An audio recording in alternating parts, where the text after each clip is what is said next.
So, how does violence become righteous? How does an entire nation convince itself that the wars it fights aren't just necessary, but that they're actually holy? We're going to dive into this because it turns out that way back in 1963, a very young Bob Dylan wrote a song that is basically a masterclass in the psychology of moral justification. Right off the bat, we meet our narrator, and the first thing he does is tell us he's a nobody, just an everyman from the Midwest.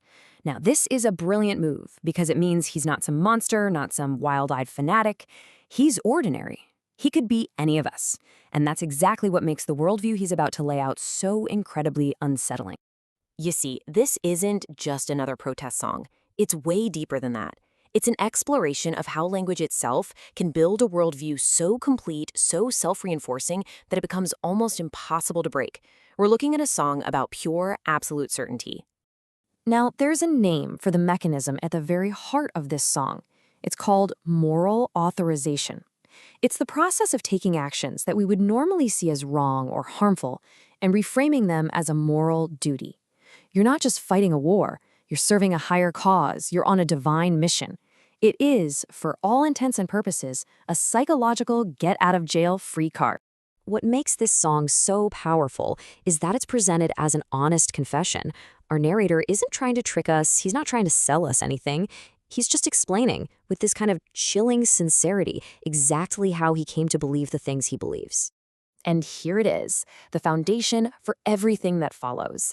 His beliefs weren't a choice he made, they were an inheritance. He was taught and brought up to believe that his country's laws, its very soil, its actions, all had God's personal stamp of approval. You see, this wasn't a conclusion he arrived at, it was a premise he was handed from day one. And from that one single foundation, the song builds its case with this relentless logic. It just marches you through history, not as a complex, messy series of events, but as a highlight reel of American victories, where every single one proves the same simple point. I mean, just look at this progression. The Indians fell, it just happened. The Spanish-American War, the Civil War, they're all just filed away as historical footnotes, things that were laid away. He even admits he never understood the reason for World War I, but that doesn't matter. And then you get this stunning turn with Germany after World War II. Yesterday's mortal enemies are forgiven because, well, now they have God on their side too. So of course, the logic just continues. Now we have to hate the Russians. Each conflict is flattened, simplified, and justified by that same unwavering belief. And this is the devastating punchline to that whole history lesson. When you are absolutely convinced of your own divine righteousness, the human cost just becomes an irrelevant detail. The bodies don't need to be counted, because the cause is all that matters. Which brings us to the song's haunting refrain, the line you hear over and over again. It sounds like a statement of fact, right? A declaration of an undeniable truth. But is it? Or is that phrase doing something else entirely? This is the absolute key to unlocking the whole song. That phrase, "with God on our side," isn't being used as proof. Proof is an argument. It invites questions, it requires evidence, it opens a debate. This refrain does the exact opposite. It's not proof, it's reassurance. It's a mantra, a psychological shield designed to provide comfort and to shut down doubt before it can even start. It's not an argument, it's a conversation stopper. Okay, so let's pull this into our world. Because this use of holy language, this rhetoric of absolute, unquestionable certainty, it didn't die out in the 1960s. It's a timeless political tool, and you can see it in full force today. This is a classic political playbook. I mean, think about the rhetorical style of a politician like Donald Trump. You hear these constant appeals to a kind of national destiny, a mission to restore greatness that frames history as a righteous crusade. Political opponents aren't just people you disagree with. They're morally corrupt, they're part of a swamp, they're purveyors of American carnage. The world gets simplified into patriots versus enemies, and patriotism gets defined as total, unquestioning loyalty. It is the exact same rhetorical engine that Dylan's narrator is running on. And let's be super clear here, the point isn't to single out one person.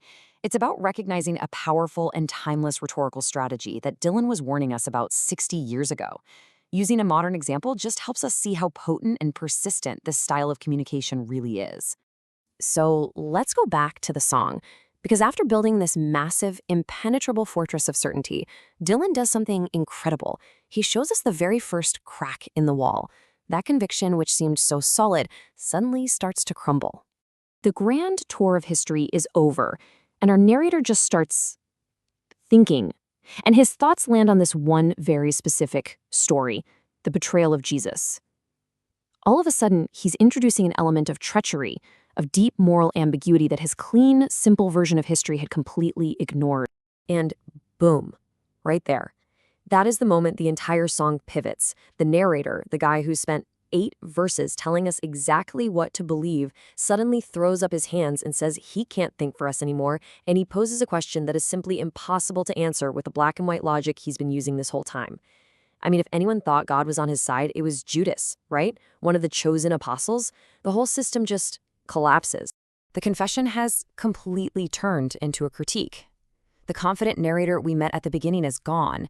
He's replaced by a man who is just weary as hell, a man filled with a deep confusion that he can't even put into words.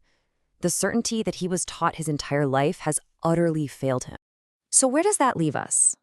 Well, the song's collapse leaves us with one final urgent question that it basically pushes right into our laps.